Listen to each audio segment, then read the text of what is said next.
Hi everyone, this is my presentation. My name is Hannah and I'm going to be talking about CSS transitions. So basically, a CSS transition just allows you to smoothly change the property value of an element over a specified duration of time. They're pretty simple. I actually really liked learning about them. So basically, there's two requirements that you need to incorporate into your CSS to create a transition. You have to specify the property that you want to change of that element and how long that change should take, called the duration.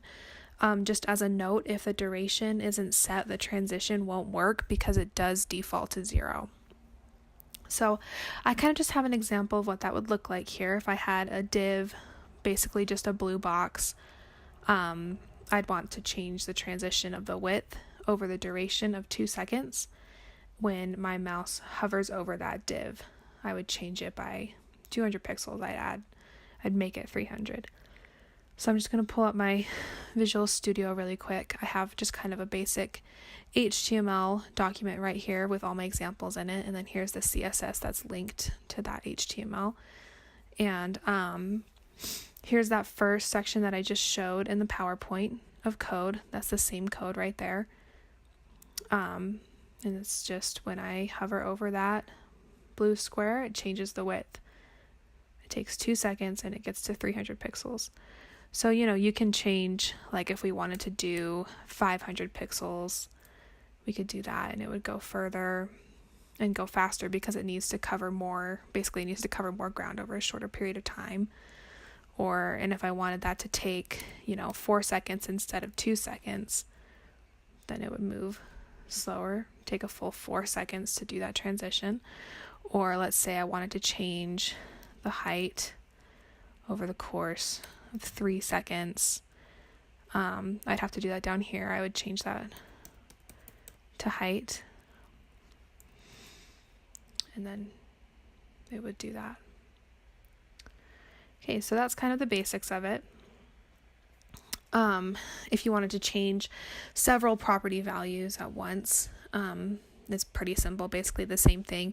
In this transition part of the CSS, for that div, you'd want to just separate with a comma, add that second property that you want to change. So here we have a green square and we're changing the width over the course of 2 seconds and the height over the course of 4 seconds. And then that right here, I have them changing to the same size. So I'll show you what that looks like here with this green square right here where it says width and height. I'm going to change the width over the course of 2 seconds and the height over 4 seconds. And you can see that it does take the height twice as long to expand as the width, even though they're changing by the same amount. And then same when you're going back, it takes the height twice as long. And then this, I have this in here too, that yellow square right here. It's basically the same thing, but I'm adding a background color change to that. So I'm going to change, it's going to slowly change to red over the course of 4 seconds while the height and the width change. And just as a note there, here I have them changing different. Right here you can see they're changing different amounts. The width is going to 400 and the height to 200, but I have their durations both set for 2 seconds.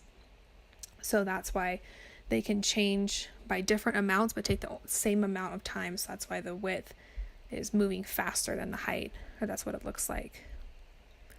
So the next thing I want to talk about is speed curves. That's basically just the amount of time it takes to transition, not the duration, but how that duration takes place. So for example, the default speed curve, which is the one that you've seen so far, is called ease. It starts slow, it gets faster, and then it ends slow. And there's a bunch of different kinds that you can do. There's linear, ease in, ease out, ease in, out, and then there's one where you can define your own values. So I just have a bunch of examples of those right here. I have the ease, which is the default. That's what we've been seeing so far. These are all taking place over 3 seconds, and the width is changing to 200 pixels. So they're all doing the same transition. Linear, there is no change. It just goes same speed from start to end. Then this ease in will start slow and then end a little bit faster. Ease out is the opposite. It starts faster and ends slower. Then this ease in out just has a slow end, or sorry, it starts slow and then gets faster and then ends slow. So we just do that by using the transition timing function inside. So you declare your transition right here, transition width 3 seconds. And then this transition timing function right here, you can say which one of those that you want to put in there. Okay. So next is the ability to delay that transition effect. That's pretty self-explanatory. It's the same transition and everything, but it starts later. So right here, I have a purple square. I'm changing the height over the course of 3 seconds, and I'm going to change it to 300 pixels. And I did my transition delay 2 seconds. So it's going to take 2 seconds for that transition to start. And that is this block of code right here. My purple square, delaying for 2 seconds. So when I hover my mouse over it, it won't do anything until that 2 seconds is up, and then it'll start. And it does the same thing when I move off. It waits, it delays 2 seconds, and then moves. Okay, and then one thing that I really had fun with when I was putting this presentation together was transformations, adding a transformation to a transition effect. I thought those were really fun.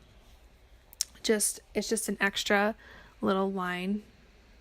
Actually, it's not. You can just add it to that transition with 2 seconds, height 2 seconds, and then transform 2 seconds. So it's all going to take place over the same duration. And then I have it here. Same thing we've been doing. I'm going to change the width and the height to 400 pixels. And then my transform, I want it to rotate 180 degrees. So let me show you what that looks like. It's this pink square right here, and this block of code right there. And you just hover over. You can see that rotation and that size increase happen. I thought that was really fun. I think that would be really fun to use in a web page somehow. And then there's a bunch of different kinds of transformations that you can put in there. I didn't go over all of them because there's quite a bit, but I did go over kind of the basics. So this one right here, this green square, I have basically the same thing, same block as this one up here, but I have it, instead of rotating 180 degrees, I'm going to skew the shape on the y-axis by 20 degrees. So let me show you what that looks like right here. It kind of pulls the sides in opposite directions, that weird skew look, as it gets bigger. Okay, and then I have this T12 right here. We have it rotating on the x-axis 180 degrees. I thought that was kind of fun. So if that were 3D, it would look like you were maybe like flipping a card over or something like that. So when you pull on and then pull off, it'll go back. Okay. Then this one translates across the x-axis right here, this blue square. So when I hover over it, it'll move 200 pixels. And then, if I wanted to move it further, I could say maybe 600 pixels. Go back to that blue square. It'll move further across my screen and then move right back when I pull my mouse away from that hover element. Okay, and then this green square is the same thing, but it's across the y-axis. So I did a negative 250 pixels here because I wanted it to move up and not down. So that makes it move up. If I wanted it to move down, I would do positive because it's increasing that space. If I held, it would move down. And then same thing with this one. If I wanted that to move to the left, I would just make that negative, and it would, I need to save it.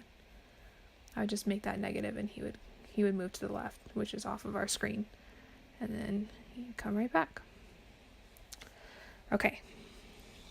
So those were actually only a few of the types of transformations that you can do with by adding those to the transition properties. Sorry, right here. There's a bunch of different kinds. If you wanted to see all of them, you can search W3 schools like transformations, and then they have a whole list of ones that you can use there and how to use them and everything. So I thought that was really cool.